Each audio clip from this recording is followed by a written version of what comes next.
امام زہری فرماتے ہیں کہ رسول اللہ صلی اللہ علیہ وآلہ وسلم کی وفات کے بعد بھی یہی طریقہ جاری رہا. سیدنا ابو بکر صدیق رضی اللہ تعالیٰ عنہ کی خلافت اور سیدنا عمر فاروق رضی اللہ تعالیٰ عنہ کے ابتدائی دور میں بھی اسی پر عمل ہوتا رہا.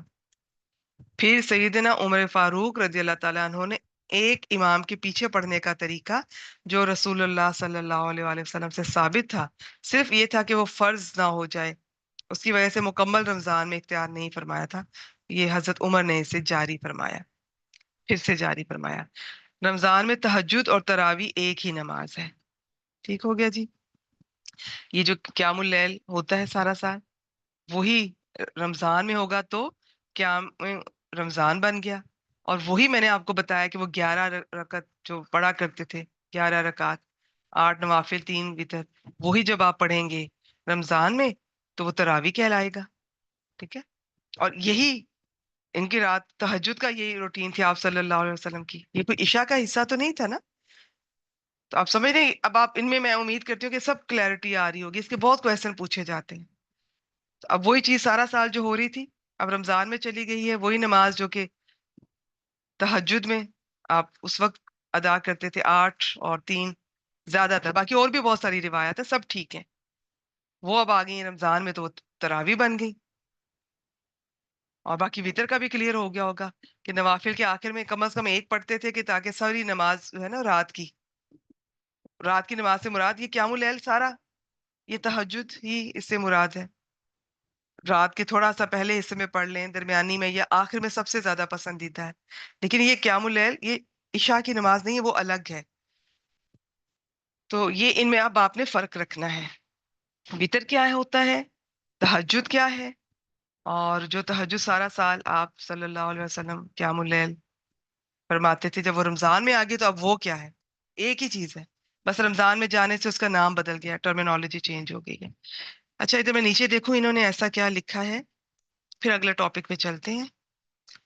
اس طریقے پر صحابہ کرام ان کے پاس ساری امت کا عمل رہا. جس چیز کو صحابہ کرام کی مجموعی تائید حاصل ہو جو وہ بدعت نہیں. یہ میرے خیال میں یہ تراویح کے بارے میں بات کر رہے ہیں. نیز اجماع امت کی وجہ سے یہ بھی بدعت نہیں ہے. ویسے بھی سیدنا عمر فاروق رضی اللہ تعالیٰ عنہ خلفائے راشدین میں سے ہیں جن کی سنت اختیار کرنے کا حکم خود نبی اکرم صلی اللہ علیہ وسلم فرما گئے ہیں. اچھا لہٰذا جب کسی خلیفہ راشد کی سنت کو دیگر صحابہ کرام قبول کر لیں تو وہ باقی امت کے لیے حجت بن جاتی ہے. اس لحاظ سے پورے رمضان میں قیام اللیل کا باقاعدہ اہتمام، جسے اب رمضان میں ہم تراویح کہتے ہیں، وہ بدعت نہیں ہے. بعض لوگ آپ کو پتہ ہے نا تراویح نہیں پڑھتے ہوئے اسے بدعت کہتے ہیں. تو وہ کہتے ہیں کہ یہ تو قیام اللیل ٹھیک کہتے ہیں، لیکن وہی قیام اللیل جو سارا سال کیا جاتا ہے اب جب اس میں آئے گا رمضان میں تو وہ تراویح کہلا رہا ہے. دراصل سیدنا عمر رضی اللہ تعالیٰ عنہ نے اسے جو بدعت کہا ہے اسے مراد بدعت کا لغوی معنی ہے. لیکن افسوس کے بعض لوگ اپنی بدعات کو جائز ثابت کرنے کے لیے صحابہ کرام رضوان اللہ علیہم اجمعین کو بھی بدعتی ثابت کرنے پہ تلے ہوئے ہیں. اللہ تعالیٰ ہم سب کو ہدایت دے. یہ آپ اپنے طور پہ پڑھ سکتے ہیں. تو نیز بدعت وہ کام ہوتا ہے جس کی اصل اور دلیل سنت رسول اللہ صلی اللہ علیہ وسلم میں موجود نہ ہو، جبکہ تراویح باجماعت کی دلیل سنت میں موجود ہے. رہا یہ مسئلہ کہ آپ نے پورے مہینے میں باجماعت ادا نہیں کیا تو اس میں آپ کو یہ خطرہ لاحق تھا کہ کہیں سے فرض نہ قرار دے دیا جائے. اب یہ خطرہ آپ کی وفات کے ساتھ ہی ختم ہو گیا. اس لیے پورا مہینہ تراویح باجماعت کا اہتمام بلا شبہ مشروع ہے. اچھا جی آگے ہمارا ٹاپک ہے رمضان میں تہجد اور تراویح ایک ہی نماز ہے. رسول اللہ صلی اللہ علیہ وآلہ وسلم نے 27ویں رمضان المبارک کو اتنا لمبا قیام کیا کہ صحابہ کرام رضوان اللہ علیہ اجمعین کو خطرہ محسوس ہوا کہ کہیں سحری فوت نہ ہو جائے. دیکھیں آج میرا ٹاپک اب یہ نہیں ہوگا کہ تراویحاں 8 ہیں یا 20. سب کے پاس اپنے اپنے دلائل ہیں. جو اس بک میں لکھا ہے وہ میں آپ سے شیئر کر رہی ہوں. میں آپ کا کانسیپٹ کلیئر کر رہی ہوں کہ قیام اللیل جو تہجد ہوتی ہے سارا سال آپ صلی اللہ علیہ وسلم کتنی ادا کرتے تھے، اور اس میں وطر کس کو کہتے ہیں جو آخر میں اس کو آڈ کر دیتا ہے اس نماز کو، وہ نماز جو 1 سے 9 تک آپ کے بارے میں پتہ چلتا ہے.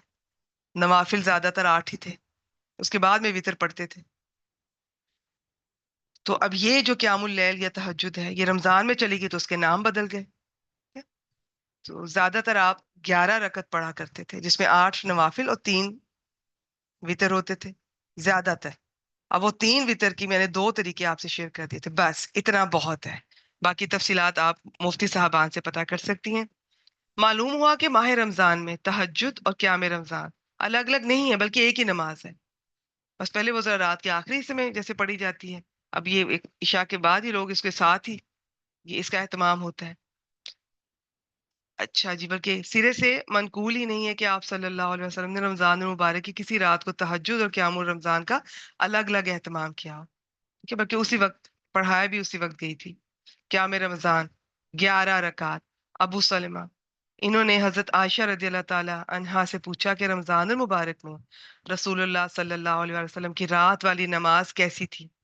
آپ نے فرمایا، رمضان اور غیر رمضان میں رسول اللہ صلی اللہ علیہ وآلہ وسلم رات کی نماز بالعموم 11 رکعت سے زیادہ نہیں پڑھتے تھے۔ حضرت جابر بن عبداللہ رضی اللہ تعالیٰ عنہ روایت کرتے ہیں کہ رسول اللہ صلی اللہ علیہ وآلہ وسلم نے ہمیں رمضان میں 8 رکعت قیام رمضان کروایا، پھر وتر پڑھائے، اور یہی آپ صلی اللہ علیہ وسلم کی زندگی میں زیادہ تر یہی ان کی روٹین تھی، قیام اللیل یعنی تہجد میں اتنے ہی نوافل، اور آخر میں یہ 7 وتر۔ بس ثابت ہوا کہ رسول اللہ صلی اللہ علیہ وآلہ وسلم نے 3 رات پڑھائی تھی سب کو، جو نماز پڑھائی تھی وہ 11 رکعت ہی تھی۔ میں اب آگے چل رہی ہوں، یہ میرا ٹاپک نہیں ہے، ٹھیک ہے، کہ 11 یہ 8 ہیں یا 20 ہیں تراویح۔ اچھا جی، آگے چلتے ہیں۔ سیدنا سعید بن یزید رضی اللہ تعالیٰ عنہ سے روایت ہے کہ سیدنا عمر رضی اللہ تعالیٰ عنہ نے سیدنا ابی بن کعب اور سیدنا تمیم داری رضی اللہ تعالیٰ عنہ کو حکم دیا کہ لوگوں کو 11 رکعت قیام رمضان پڑھائیں۔ ثابت ہوا کہ سیدنا عمر فاروق رضی اللہ تعالیٰ عنہ نے مدینے کے قاریوں کو 11 رکعت پڑھانے کا حکم دیا تھا۔ امیر المومنین سیدنا عمر بن خطاب، سیدنا علی بن ابو طالب، سیدنا ابی بن کعب اور سیدنا عبداللہ بن مسعود رضوان اللہ علیہم اجمعین سے 20 رکعت قیام اللیل کی تمام روایات یہ سندن ضعیف ہیں۔ چلیں جی، بس میں نے آپ سے شیئر کر دیا، آگے آپ اپنے طور پہ پتہ کر سکتے ہیں، اور مفتی صاحبان سے کوئی بھی آپ کے ذہن میں اگر سوال اٹھ رہا ہے۔ سحری اور نماز فجر کا درمیانی وقفہ حضرت زید بن ثابت رضی اللہ تعالیٰ عنہ سے روایت ہے۔ ترجمہ، انہوں نے رسول اللہ صلی اللہ علیہ وسلم کے ساتھ سحری کھائی، پھر نماز فجر کے لیے کھڑے ہو گئے اور نماز پڑھی۔ اب حضرت انس، ٹھیک ہے، یہ زید بن ثابت بھی آپ کے بہت کلوز تھے، یہ سب غلاموں میں سے ہیں۔ اب حضرت انس بھی وہ کیا فرماتے ہیں کہ میں نے پوچھا کہ دونوں سحری اور نماز میں کتنا وقفہ تھا، تو انہوں نے بتایا کہ سحری سے فراغت اور نماز میں داخل ہونے کا وقفہ اتنا تھا جتنی دیر میں کوئی شخص قرآن حکیم کی 50 یا 60 آیتیں پڑھ لیتا ہے۔ ٹھیک ہے جی، چلیں جی، نماز سفر، آج سے ہمارا نیا ٹاپک شروع ہو رہا ہے۔